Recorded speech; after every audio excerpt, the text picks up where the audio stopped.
നമസ്കാരം.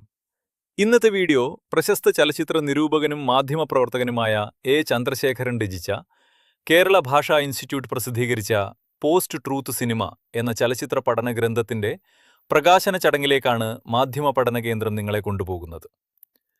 സമകാലിക സിനിമയെ ഗൗരവമായി കാണുന്നവർക്കായി ഇതാ ആ ചടങ്ങിന്റെ പൂർണ്ണരൂപം.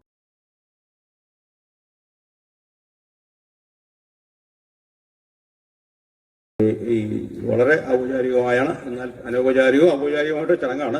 എന്നാലും ഞാൻ ഇതിൻ്റെ ഒരു ഔപചാരികമായിട്ടുള്ള ഒരു സ്വാഗതം ആശംസിക്കുകയാണ്. ഇതിലെ അധ്യക്ഷം വഹിക്കുന്നത് ഡോക്ടർ സത്യൻ എം ആണ്, ഭാഷാ ഇൻസ്റ്റിറ്റ്യൂട്ടിൻ്റെ ഡയറക്ടറാണ്. അദ്ദേഹം കുറേ മലയാളം നമ്മുടെ ഗവൺമെൻറ് കോളേജുകളിലെ വിവിധ കോളേജുകളിലെ മലയാളം പ്രൊഫസറായിരുന്നു, അധ്യാപകനായിരുന്നു, എഴുത്തുകാരനായിരുന്നു. അദ്ദേഹം അതുപോലെ തന്നെ സംഘടനാ പ്രവർത്തകനായിരുന്നു. അദ്ദേഹത്തോട് നമ്മൾ ഈ കാര്യം ഞാനും ചന്ദ്രശേഖരനും കൂടെ പോയാണ് ഈ കാര്യം പറയുന്നത്, ഈ പുസ്തകത്തെ കുറിച്ച് പറയാം. അപ്പൊ തന്നെ വളരെ എന്ന് പറഞ്ഞാൽ നമുക്ക് ഉടൻ തന്നെ നമുക്ക് ഈ പുസ്തകം ഇറക്കാം. കാരണം ഞാൻ ഇതിലെ സബ്ജക്റ്റ് ഒക്കെ എനിക്ക് മനസ്സിലായി. അതിനേക്കാൾ നന്ദിയുണ്ട്. കാരണം എന്തായാലും ഈ പരിപാടിയിൽ പങ്കെടുത്തു. സത്യം ഭാഷ ഞാൻ സ്നേഹത്തോടെ ഈ പരിപാടിയിലേക്ക് സ്വാഗതം ചെയ്യുന്നു. ഈ പുസ്തകം പ്രകാശിപ്പിക്കുന്ന ഡോക്ടർ പി കെ രാജശേഖരനാണ്. ഞാൻ പരിചയപ്പെടുത്തുന്ന കാര്യമില്ല, ഞങ്ങളുടെ എല്ലാം വളരെ അടുത്ത സുഹൃത്താണ്. രാജശേഖരനും അങ്ങനെ സിനിമയെക്കുറിച്ചൊരു പുസ്തകം ഇറക്കിയിട്ടുണ്ട്. കാരണം കേരളത്തിലെ ഈ സിനിമ കൊട്ടകയുടെ ചരിത്രം, സിനിമയുടെ ചരിത്രമൊക്കെ മറ്റൊരു കൾച്ചറൽ ഹിസ്റ്ററിയുടെ ഭാഗമായിട്ട് സിനിമയെ സമീപിക്കുകയും അതിനെക്കുറിച്ച് എഴുതുകയും ചെയ്തയാളാണ്. ചന്ദ്രശേഖരൻ ക്ഷണം സ്വീകരിച്ച് വളരെ ഗൗരവത്തോടെ ഈ പുസ്തകത്തെ അറിയാനും ഒക്കെയാണ് എത്തിയതെന്നുള്ളതിൽ സന്തോഷം. ആദ്യം പുസ്തക പ്രകാശനം.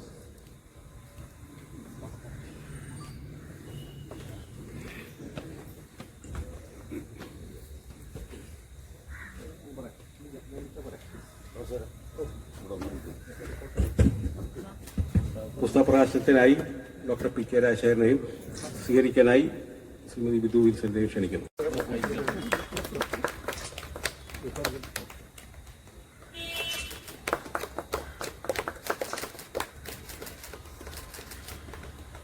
സത്യാനന്തര വ്യാജം എന്ന് പറഞ്ഞ പോലെയുള്ള അതിൻ്റെ ആ വാക്കിന്റെ ഒരു ഡെപ്തോ അല്ലെങ്കിൽ അതിന്റെ തന്നെ ഒരു വിചിത്രതയോ ഒരു പക്ഷേ നമ്മളെങ്ങനെയാണ് ആലോചിക്കുന്നത് എന്നുള്ളതൊക്കെ ഈ വേദിയിൽ ചർച്ചയാകുമെന്ന് ഞാൻ വിചാരിക്കുന്നു. ചന്ദ്രശേഖരന് എല്ലാവിധ ആശംസകളും. സന്തോഷം. വലിയ സന്തോഷമുള്ള ഒരു കാര്യം, സിനിമ വളരെ ഗൗരവമായി എടുക്കുന്ന ഒരു കാലത്താണ് നമ്മളിപ്പം ജീവിക്കുന്നത്.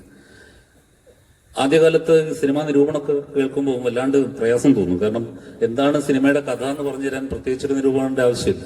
അതുകൊണ്ട് പ്രമേയം എന്താണ്, സിനിമയുടെ കഥ എന്താണ് എന്ന് പറയുന്ന രീതിയിലുള്ള നിരൂപണത്തിൽ നിന്നൊക്കെ മാറിയിട്ട് സിനിമയെ സിനിമയായി കണ്ടുകൊണ്ട് സിനിമയുടെ ദൃശ്യങ്ങളെ എങ്ങനെയാണത് പ്രതിനിധീകരിക്കുന്നത് കാണുന്ന രീതിയിലൊക്കെയുള്ള വലിയ ഈ മേഖലയിൽ ശ്രദ്ധേയമായ ഇടപെടൽ മലയാള സാഹിത്യ നിരൂപണത്തെക്കാളേറെ ആ രംഗത്ത് സിനിമാ നിരൂപണം എന്ന് പറയുന്നത് വളരെ ഗൗരവത്തോടെ കാണുന്ന ഒരുപാട് ആളുകൾ നമ്മുടെ മലയാളികൾ ഉണ്ട് എന്നുള്ളത്, അതിൽ ഒരാളാണ് നമ്മുടെ ഗ്രന്ഥകർത്താവ് ചന്ദ്രശേഖരൻ എന്നതുമൊക്കെ ആനന്ദം നൽകുന്ന ഒന്നാണ്. ഞാൻ കൂടുതലൊന്നും ദീർഘിപ്പിക്കുന്നില്ല. സത്യാനന്തര കാലം AI ഒക്കെ വന്നതുകൊണ്ട് ഏതാണ് ശരി ഏതാണ് തെറ്റെന്നൊന്നും തിരിച്ചറിയാൻ പറ്റാത്ത വിധം നമ്മളിങ്ങനെ ആശങ്കപ്പെടുന്നൊരു കാലത്ത് ഏറെ ചർച്ച ചെയ്യപ്പെടുന്ന ഒരു വിഷയത്തിലാണ് ഈ പുസ്തകം എന്നത്. അത് ചർച്ച ചെയ്യാൻ ബ്ലാത്തൂരൊക്കെ ഇതിനെ വളരെ കൃത്യമായിട്ട് വിശകലനം ചെയ്യുമെന്നുള്ളത് കൊണ്ട് പുസ്തകത്തിലേക്ക് കടക്കുന്നില്ല. ഈ വിസ്മയ എന്നെ വിസ്മയിപ്പിക്കുന്നുണ്ട്. ഞാൻ ഇന്നിപ്പം പ്രദീപിനോട് ചോദിച്ചത്, ഇവിടെ വലിയ വാടകയൊന്നും കൊടുക്കണം. നമ്മൾ സാധാരണ ഇങ്ങനെ പുറത്തു പോയിട്ട് പരിപാടിയൊക്കെ നടക്കുമ്പോൾ ഹോളിന്റെ വാടക, അവിടുത്തെ ലൈറ്റ്, ഇതൊക്കെ സ്വന്തമായിട്ട് അങ്ങനെ വിട്ടുതരികയാണ്. അപ്പൊ ഇനിയുള്ള പുസ്തകങ്ങളുടെ പ്രകാശനവും ഞങ്ങൾ ഇങ്ങോട്ട് തന്നെ കൊണ്ടുവരാൻ നമുക്ക് വിചാരിക്കുന്നുണ്ട്. കാരണം ഭാഷാ ഇൻസ്റ്റിറ്റ്യൂട്ട് വലിയ സാമ്പത്തിക ഭദ്രതയോടൊന്നും പോവുകയല്ല. അപ്പോഴുള്ള കഞ്ഞിയൊക്കെ കുടിച്ച് ജീവിക്കുമ്പോൾ കുറച്ച് കഞ്ഞിയൊക്കെ തരും. അതൊക്കെ കുടിച്ച് നമുക്ക് ഇവിടെ ഇങ്ങനെ ഇതേപോലുള്ള പരിപാടിയൊക്കെ വളരെ സന്തോഷത്തോടെ, പ്രത്യേകിച്ച് ഈ സായന്തനം ഒരു മനോഹരമായ എന്താ പറയാ സമയമാണിത്. ഞാനിങ്ങനെ ആലോചിച്ചത്, സാധാരണ ഞാൻ വന്നതിന് ശേഷം ഒരു പ്രധാനപ്പെട്ട മാറ്റം വരുത്തിയത്, ഏത് പുസ്തകമാകുമ്പോൾ അതിന്റെ ഒരു വൈജ്ഞാനിക ചർച്ചയ്ക്ക് വേണ്ടിയിട്ട് കോളേജുകളിൽ ഗവേഷകരും യൂണിവേഴ്സിറ്റി ആളുകളുടെ അടുത്തേക്കൊക്കെയാണ് നമ്മൾ പോകുന്നത്. കൂടുതലും അങ്ങനെയാണ്. കാരണം ഞങ്ങൾ പുസ്തകം തയ്യാറാക്കുമ്പോൾ ഭാഷാ ഇൻസ്റ്റിറ്റ്യൂട്ടിന് ഒരു ലക്ഷ്യത്തിൽ പറഞ്ഞത് യൂണിവേഴ്സിറ്റി തലത്തിലുള്ള പുസ്തകം നിർമ്മിക്കുക എന്നതാണ്. അതുകൊണ്ട് തന്നെ അതിന്റെ എത്തിച്ചേരേണ്ടത് പ്രൊഫസർമാരുടെയും കോളേജിലെ റിസർച്ച് ചെയ്യുന്ന ആളുകളുടെയൊക്കെ കയ്യിലേക്കാണെന്നുള്ളതുകൊണ്ടാണ് അങ്ങനെ ഒരു പുസ്തക പ്രകാശനമൊക്കെ കോളേജുകളിൽ നിന്ന് അനുബന്ധ സെമിനാറൊക്കെ വെച്ച് നടത്തിയത്. അത് മോശമാണെന്നുള്ള അഭിപ്രായം ഇപ്പോഴും ഇല്ല, അവരുടെ അടുത്ത് പോകേണ്ടതുണ്ട്. എന്നാലും ഇത് വേറൊരു സന്തോഷമാണ്. ഇവിടേക്ക് ഒരു പുസ്തകത്തെ സ്നേഹിക്കുന്ന കുറച്ച് ആളുകളുടെ ഇടയിൽ ആ പുസ്തകത്തെക്കുറിച്ച് ചർച്ച ചെയ്യാനും ഒക്കെ പറ്റുന്ന ഒരു ഇടം, അതിൻ്റെ ഒരു ആംബിയൻസ് എന്തായാലും എനിക്ക് വലിയ സന്തോഷം നൽകുന്നു.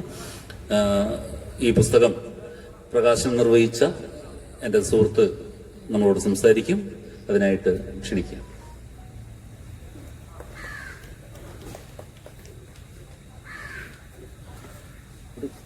ഈ വാല്യൂവിൽ കൂടി ഊന്നിക്കൊണ്ടുള്ള ഒരു സമീപനമാണ് ചന്ദ്രശേഖരൻ പുലർത്തുന്നത്. അവിടെ എൻ്റെ പാർട്ടി പറയുന്നത്, എൻ്റെ പ്രത്യയശാസ്ത്രം പറയുന്നത്, ഞാൻ വിശ്വസിക്കുന്നത് ഇത് മാത്രമാണ് ശരി, മറ്റെല്ലാം തെറ്റാണ് എന്ന് പറയുന്ന വ്യാഖ്യാനമുണ്ടല്ലോ. പാർട്ടിസാൻ സമീപനം എന്ന് ഞാൻ വാക്ക് ഉപയോഗിച്ചത് ഒരു പഴയ വാക്ക് ഉപയോഗിച്ചെന്നുള്ള എല്ലാവർക്കും പരിചയമുള്ള വാക്ക്, അത് ആരെയും പ്രത്യേകിച്ച് ഉദ്ദേശിച്ചുകൊണ്ടല്ല. അങ്ങനെയുള്ള ഒരു സമീപന രീതി അല്ല. നിഷ്പക്ഷതയോടുകൂടി കലാവസ്തു മാത്രമാണ് എൻ്റെ മുന്നിലുള്ള സമീപനമാണ് ചന്ദ്രശേഖരൻ. അങ്ങനെ കലാവസ്തു എന്ന ഇതിൽ ഇവാല്യുവേറ്റീവായ ഒരു സമീപനമാണ് ഈ ചലച്ചിത്ര നിരൂപകൻ. വളരെ പ്രധാനമാണ്. നമ്മുടെ നാട്ടിൽ കുറച്ചു കാലമായിട്ട് ഏതാണ്ട് സ്ഥാപിക്കപ്പെട്ട ഒരു ആശയം, പ്രത്യേകിച്ചും ഈ ഉത്തരാധുനിക കാലത്ത് സ്ഥാപിക്കപ്പെട്ട ആശയം, വാല്യൂ, മൂല്യം എന്നൊരു സാധനം ഇല്ല. അങ്ങനെ മൂല്യമൊന്നുമില്ല. ഓരോ കാലത്ത് ഇങ്ങനെ ഓരോരുത്തർ വായിക്കുമ്പോൾ അവർക്കുണ്ടാകുന്ന അനുഭൂതിയാണ് അതിൻ്റെ മൂല്യം. അല്ലാതെ സവിശേഷമായ ശാശ്വത മൂല്യങ്ങളൊന്നുമില്ല. ഈ ശാശ്വത മൂല്യം എന്ന് പറഞ്ഞു കഴിഞ്ഞാൽ നിങ്ങൾ സവർണരുടെ മൂല്യമാണ്, അല്ലെങ്കിൽ നിങ്ങൾ കമ്മ്യൂണിസ്റ്റുകളുടെ മൂല്യമാണ്, അല്ലെങ്കിൽ നിങ്ങൾ വലതുപക്ഷക്കാരുടെ, അങ്ങനെ ചില മൂല്യങ്ങളേ ഉള്ളൂ. കലാമൂല്യം എന്നൊന്നുമില്ല. മൂല്യത്തിന്റെ പിന്നാലെ പോകേണ്ടതില്ല. അപ്പം മൂല്യത്തിന്റെ പിന്നാലെ പോകേണ്ടതില്ല എന്നും മൂല്യമില്ല എന്നും നമ്മൾ സ്ഥാപിച്ചാൽ ഒരു വലിയ ഗുണമുണ്ട്. എല്ലാം ഒരേ നിലവാരമുള്ള കലയായിത്തീരും.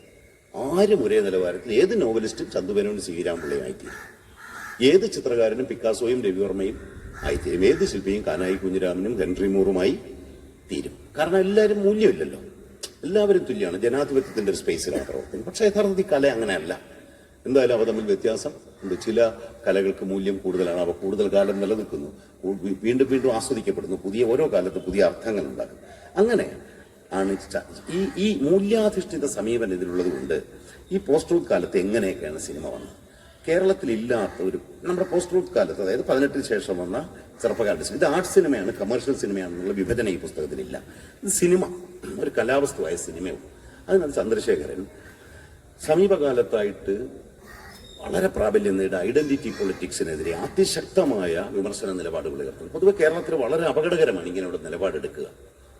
ഇപ്പൊ ദളിത് ഇഷ്യൂസ് പ്രമേയമാക്കി കൊണ്ടുവരുന്ന പല സിനിമകളും ചന്ദ്രശേഖരൻ പറയുന്നത് വ്യാജ വിവരങ്ങളാണ് ഉയർത്തുന്നത്. ഉദാഹരണത്തിന് പുഴു എന്ന സിനിമയെക്കുറിച്ചുള്ള നിശിതമായ ഒരു വിമർശനം ഈ പുസ്തകത്തിലുണ്ട്. അത് ഞാൻ ശ്രദ്ധിച്ചത്, പ്രശംസിക്കപ്പെട്ട ഒരു സിനിമയുടെ മറുവശം തുറന്നു കാണിക്കുന്നുള്ളതിന് അസാധാരണ ധീരത ഈ പുസ്തകത്തിലുണ്ട്. ഇത് മാത്രമല്ല, ഇങ്ങനെ വിമർശനാത്മകമായ വായനയിലൂടെ പലപ്പോഴും നാം മറച്ചു വെക്കുന്ന ഫാഷനബിൾ നോൺസെൻസസിന് വേണ്ടി, അല്ലെങ്കിൽ ഫാഷന്റെ പിന്നാലെ പോകുന്നതിന് വേണ്ടി, മുഖ്യധാരയുടെ ഭാഗമായി തീരുന്നതിന് വേണ്ടി, പെട്ടെന്ന് കയ്യടി നേടുകയും പുരോഗമന മുഖംമൂടി അണിയുന്നതിന് വേണ്ടി ആളുകൾ മറച്ചു വയ്ക്കുന്ന കലയുടെ വാസ്തവങ്ങളെ തുറന്നു കാണിക്കുന്നു എന്നുള്ളത് കലാപരമായ സത്യസന്ധതയാണ്. ആ സത്യസന്ധത ഈ പുസ്തകത്തിലുണ്ട്. കാരണം ഇത് ഇവാലുവേറ്റീവ് ആണ്. ഇത് സിനിമയെ കലാവസ്തുവായിട്ട് അംഗീകരിക്കുന്നു.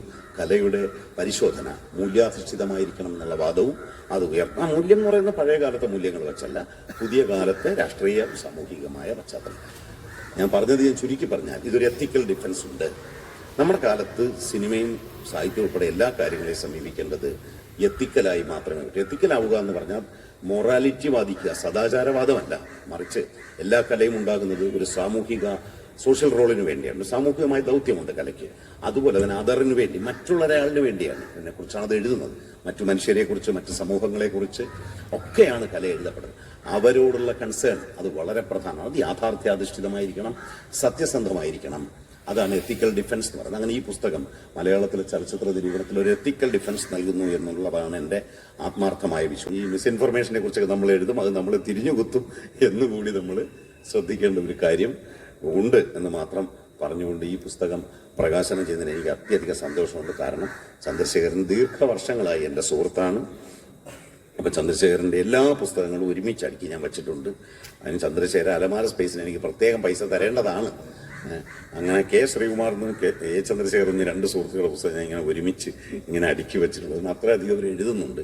സമർത്ഥമായ രചന വീണ്ടും വീണ്ടും തുടർന്നു വരും. ഒരു മുഖ്യധാരയുടെയും ഭാഗമല്ല എ ചന്ദ്രശേഖർ എന്ന് പറയുന്ന ചലച്ചിത്ര നിരൂപൻ. മാത്രമല്ല, മലയാളത്തിലെ ചലച്ചിത്ര നിരൂപണത്തിന്റെ മാഫിയയ്ക്കകത്ത്, അക്കാഡമിക് മാഫിയയ്ക്കകത്തും അല്ലാത്ത മാഫിയയ്ക്കകത്തും ചന്ദ്രശേഖർ പലപ്പോഴും സൈഡ് ലൈൻഡാണ് എന്നുള്ള യാഥാർത്ഥ്യം ഞാൻ പറയുന്നതിൽ ചന്ദ്രശേഖറോ മറ്റുള്ളവരോ വിഷമം വിചാരിക്കരുത്. വിചാരിച്ചാൽ ക്ഷമിക്കണം. പക്ഷെ അങ്ങനെ സ്വതന്ത്രമായൊരു നിലപാടെടുക്കുന്നതുകൊണ്ട് മാത്രം പലപ്പോഴും മുഖ്യധാരയ്ക്ക് പുറത്തു നിൽക്കുകയും തൻ്റെ പാർശ്വധാരയിൽ നിന്നുകൊണ്ട് സത്യം പറയുകയും ചെയ്യുന്ന ചന്ദ്രശേഖരൻ്റെ പുസ്തകം പ്രകാശനം ചെയ്തതായി ഞാൻ പ്രഖ്യാപിക്കുന്നു.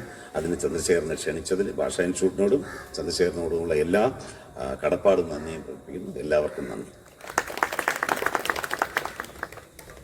രാഷ്ട്രത്തിന്റെ ആൾക്കാർ വളരെ കൃത്യമായിട്ട് ഉപയോഗിക്കുന്നു എന്നുള്ളത് ഉദാഹരണങ്ങൾ സഹിതം ആർട്ടിക്കിൾ 15 പോലെയുള്ള സിനിമകളൊക്കെ വെച്ചിട്ട് വളരെ കൃത്യമായിട്ട് തന്നെ അത് വിശദീകരിക്കുന്നുണ്ട്.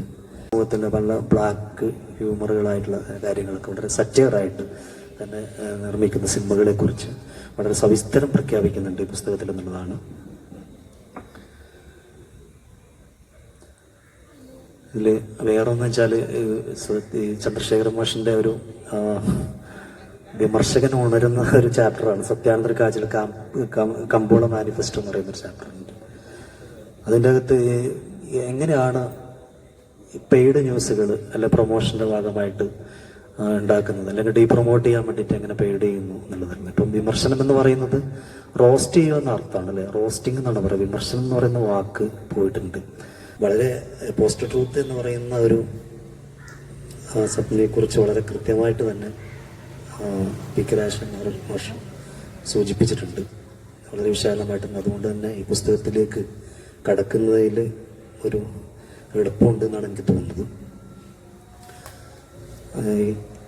ഞാൻ ഈ പുസ്തകം വായിച്ചു കഴിഞ്ഞപ്പോൾ എനിക്ക് ഫസ്റ്റ് ഇപ്പോൾ തോന്നിയത്, നമ്മൾ ബിനാലെയൊക്കെ കണ്ടിട്ട് പുറത്തേക്ക് ഇറങ്ങുമ്പോൾ ഉണ്ടാകുന്ന ഒരു അവസ്ഥയുണ്ട്.